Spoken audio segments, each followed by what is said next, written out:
Mains का आपका pre board जो आज हुआ है, ठीक है, उसका सैम्पल पेपर का आज हम सोल्यूशन देखेंगे। तो पहला क्वेश्चन है, evaporation is called dash phenomena. Evaporation भाई सरफेस फिनोमिना होता है, ठीक है। जो बल्क फिनोमिना है वो बॉइलिंग पॉइंट का आना था, ठीक है। अब 273 केल्विन पे आइस कूल क्यों ज़्यादा होती है? क्योंकि पानी जो है वो ज़्यादा एनर्जी ऑब्जॉर्ब कर लेता है fusion, latent heat of fusion के फॉर्म में, ठीक है। इसमें से कौन सा एलिमेंट है? अब देखो, ऑक्सीजन गैस है, ठीक है। उसके बाद है नेक्स्ट क्वेश्चन है कि फॉर्मूला बनाना है एलुमिनियम का। सो Al3+ होता है और सल्फेट को हम क्या लिखते हैं? SO4 2 में नेगेटिव लिखते हैं। अब देखो क्या हो जाएगा, Al2SO4 यहाँ पे हो जाएगा 3। तो जो आपकी ये ऑप्शन है कहाँ पे है? फर्स्ट ऑप्शन है, ठीक है। उसके बाद है मॉलिक्यूल हैविंग एटॉमिसिटी 4, जिसकी एटॉमिसिटी 4 है। तो फॉस्फोरस को हम P4 लिखते हैं, सल्फर को जो है S8 लिखते हैं, ओजोन को O3 लिखते हैं और मैथीन को क्या लिखते हैं? CH4 लिखते हैं। तो फिर एटॉमिसिटी 4 किसकी है? फॉस्फोरस की। अब 1 मोल क्या होता है? 1 मोल एवोगैड्रो नंबर, जिसको Na से रिप्रेजेंट करते हैं, NO से एवोगैड्रो कांस्टेंट भी बोलते हैं। जो 1 मोल होता है ना, वो 6.022 इंटू 10⁻23 एटम्स के इक्वल होता है। उसमें से नेक्स्ट क्वेश्चन है कि सेल्यूलोज से किसकी सेल वॉल नहीं बनी होती है? तो बैक्टीरिया की आपकी ये बुक में है, ठीक है। उसके बाद प्रोटीन्स कहाँ पे बनते हैं? भाई राइबोसोम्स में बनते हैं। Show the membranes of onion with the help of diagram. अब आपकी बुक में डायग्राम है, ठीक है, उससे देख के आपने अनियन पील की जो है बना लेनी है। इसमें से कौन सा इक्वेटिक एनिमल नहीं है? तो डी ऑप्शन। अब देखो, ये जो क्वेश्चन है ना, ये वाला जो क्वेश्चन है आपका, ये बेसिकली डिलीट सिलेबस में से है, तो इतनी टेंशन मत लेना, ये क्वेश्चन मत करना, क्योंकि ये डिलीट सिलेबस में से है, ठीक है।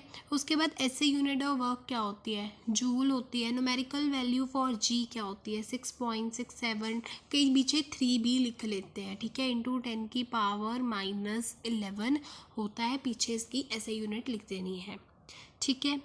उसके बाद है कि इसमें से कौन सा स्टेथोस्कोप मतलब इंस्ट्रूमेंट है जो डॉक्टर्स यूज़ करते हैं? तो स्टेथोस्कोप ही है। उसके बाद long term effect on health, तो कौन सा होगा भाई? च्यूइंग टोबैको, ठीक है। उसके बाद है नेक्स्ट क्वेश्चन, इसमें से कौन सा फर्टिलाइज़र है मतलब न्यूट्रिएंट है जो फर्टिलाइजर्स में नहीं होता है? तो आयरन नहीं होता है। अब मैक्रो न्यूट्रिएंट्स क्या होते हैं? जो लार्ज क्वांटिटी में चाहिए होते हैं सॉइल को। इसकी एग्जांपल्स नाइट्रोजन, फास्फोरस, पोटेशियम, ठीक है। आप कैल्शियम लिख सकते हो, सल्फर लिख सकते हो, मैग्नीशियम लिख सकते हो, ठीक है। नेक्स्ट आपके 2 मार्क्स के शुरू हो रहे हैं। प्योर सब्सटेंस क्या होता है? अब भाई देखो, यहाँ पे डायग्राम बनाना है जॉन डाल्टन का, ठीक है। तो यहाँ पे कोई मिस्टेक होगी, या तो फिर आपका आ सकता है कि आपको थ्योरी लिखनी है जॉन डाल्टन की, एटॉमिक थ्योरी, ठीक है। उसके बाद लिमिटेशंस क्या है जे थॉमसन के मॉडल की? तो ये जो अल्फा पार्टिकल एक्सपेरिमेंट उसको एक्सप्लेन नहीं कर पा रहा था।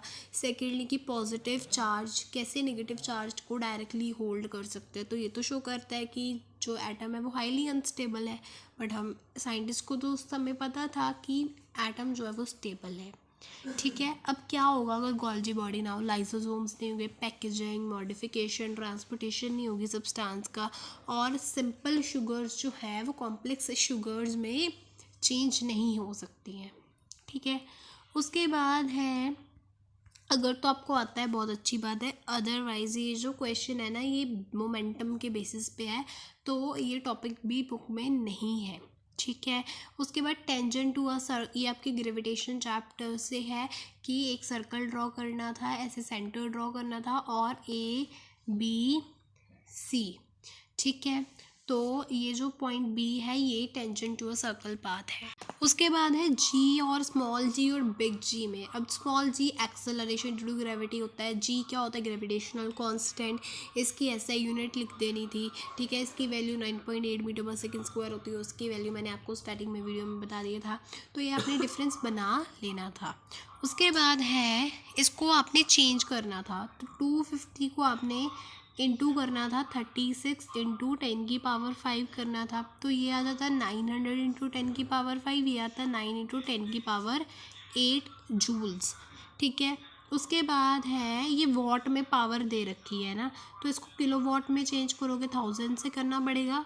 ठीक है, पावर आ गई, टाइम 10 आवर है, तो एनर्जी क्या होती है, पावर इंटू टाइम होती है, इसको इसके साथ कैंसिल कर दो, तो 15 kWh जो है वो आपकी एनर्जी आ जानी थी। अब लाउडनेस और इंटेंसिटी के बीच में क्या फ़र्क होता है, इसकी आपने लिख देना था कि डेसिबल्स में होती है। ये आपकी जो वॉट पावर होती है ना, उसमें डिवाइड करते हैं एरिया के साथ। ठीक है, एम्पलीट्यूड के इन्वर्स, मतलब लाउडनेस जो होती है वो एम्पलीट्यूड के इन्वर्स प्रोपोर्शन होती है उसके स्क्वायर के, उसका फॉर्मूला लिख देना था। लाउडनेस क्या होती है, इंटेंसिटी क्या होती है, ये डिफरेंस आपने लिख देना था।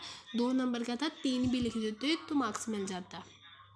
ठीक है, अब एटमॉस्फेयर कैसे हमारे लिए एसेंशियल है, तो देखो एटमॉस्फेयर हमारे लिए एसेंशियल है, ये हमें ऑक्सीजन, कार्बन डाइऑक्साइड प्लांट्स को देता है जिससे वो फूड बनाते हैं। ठीक है, तो अब ये तो क्वेश्चन आप लिख ही सकते थे खुद। ठीक है, इकोसिस्टम को सपोर्ट करता है, लिविंग ऑर्गेनिजम्स को सर्वाइव करने में हेल्प करता है, इसके बिना हम सर्वाइव नहीं कर सकते हैं। बॉयलर्स और लेयर्स में क्या फ़र्क होता है, तो जो मीट देते हैं वो बॉयलर्स हैं, लेयर्स देने वाले हैं जो उनको हम क्या बोलते हैं, तो वो एग देते हैं, लेयर्स। ठीक है, इनकी एग्जांपल्स आप लिख सकते थे जो आपको दे रखी है, वैरायटी, वीड वगैरह। उसके बाद है ओके, मैनेजमेंट में डिफरेंस लिखना है। ठीक है, उसके बाद है नैप्थलीन बॉल्स क्यों टाइम से डिसअपेयर हो जाती हैं, थोड़े टाइम बाद देखो तो दिखती नहीं, क्योंकि वो सब्लिमेशन शो करती है। और आपको परफ्यूम स्मेल की कैसे आ जाती है, तो बेसिकली क्या होता है, परफ्यूम जो होते हैं पार्टिकल्स परफ्यूम के वो एयर में डिफ्यूज़ हो जाते हैं, एयर के पार्टिकल्स बहुत तेज़ी से मूव करते हैं, तो वो हमारे नॉस्ट्रल्स की तरफ आते हैं और हमें स्मेल मिल दूर बैठे भी आ जाती है। उसके बाद मिक्सचर्स और कंपाउंड्स में क्या फ़र्क होता है, तो इम्प्योर होते हैं, कौन इम्प्योर होता है, मिक्सचर्स, कंपाउंड्स आपके प्योर होते हैं, ये फिज़िकली होते हैं बाउंड, ये केमिकली बाउंड होते हैं, इनको फिज़िकल मेथड से सेपरेट नहीं कर सकते, जबकि इनको फिज़िकल मेथड से सेपरेट कर सकते हैं। इनका fixed melting point boiling point नहीं होता, लेकिन इनका फिक्स्ड मेल्टिंग और बॉइलिंग पॉइंट होता है। ठीक है, उसके बाद है पैरेन्काइमा, कॉलनकाइमा, स्क्लेरेन्काइमा में तो सेल वॉल के बेसिस पे कर सकते थे, थिन है, थिक है, सेल वॉल किससे मिलके बनी होती है, इनकी इंटरसेलुलर स्पेसेस कैसे होती हैं। ठीक है, ये स्पेशलाइज्ड होते हैं या अनस्पेशलाइज्ड, लिविंग नॉन लिविंग आपके लिख सकते थे। उसके बाद ये भी क्वेश्चन जो है इस बार के सिलेबस में नहीं है, तो ये चैप्टर डिलीट हो चुका है, ऑर्गेनिज्म कोई लिविंग डाइवर्सिटी वाला चैप्टर था। उसके बाद यूनिफॉर्म एक्सेलरेशन क्या होती है, तो जो वेलोसिटी चेंज होती है equal amount in equal interval of time, वो तो uniform acceleration, but unequal amount in equal interval of time वो होता है नॉन यूनिफॉर्म एक्सेलरेशन। अब जो बैट है वो कैसे अल्ट्रासाउंड से अपना जो शिकार होता है उसको कैप्चर करती है, बेसिकली वो अल्ट्रासाउंड जो है रेज वेव्स, साउंड वेव्स को एमिट करती है, वो अल्ट्रासाउंड वेव्स ऑब्जेक्ट को हिट करती है और फिर वापस हो जाती है, बाउंस बैक हो जाती है। तो जब बाउंस बैक होती है उनकी फ्रिक्वेंसी बहुत हाई होती है ना अल्ट्रासाउंड की, तो उनसे उनकी शेप, डिस्टेंस वगैरह बैट को पता चल जाता है, तो वो अपना जो शिकार है वो कैप्चर कर लेती है। उसके बाद सेम वही क्वेश्चन है।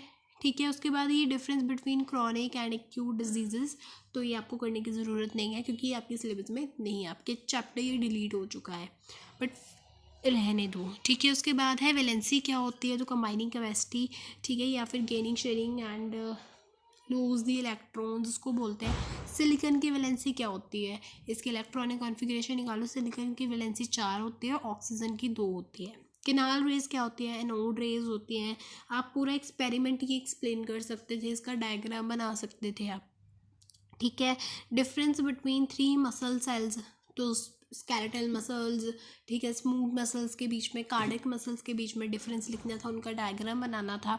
फिलोम और जाइलम के बीच में डिफरेंस, देखो भाई ये ना जो क्वेश्चंस है ये आपकी बुक के इंटरनल में से है। ठीक है, उसके बाद ये आपका एक न्यूमेरिकल, ये वाला न्यूमेरिकल की वैसे ऊपर वाले न्यूमेरिकल से थोड़ा बहुत मैच करता है।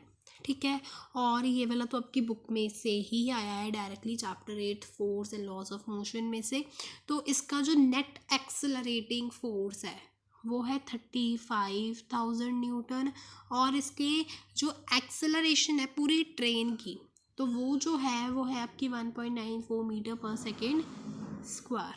ठीक है, तो ये आपका सैम्पल पेपर था। Thanks for watching.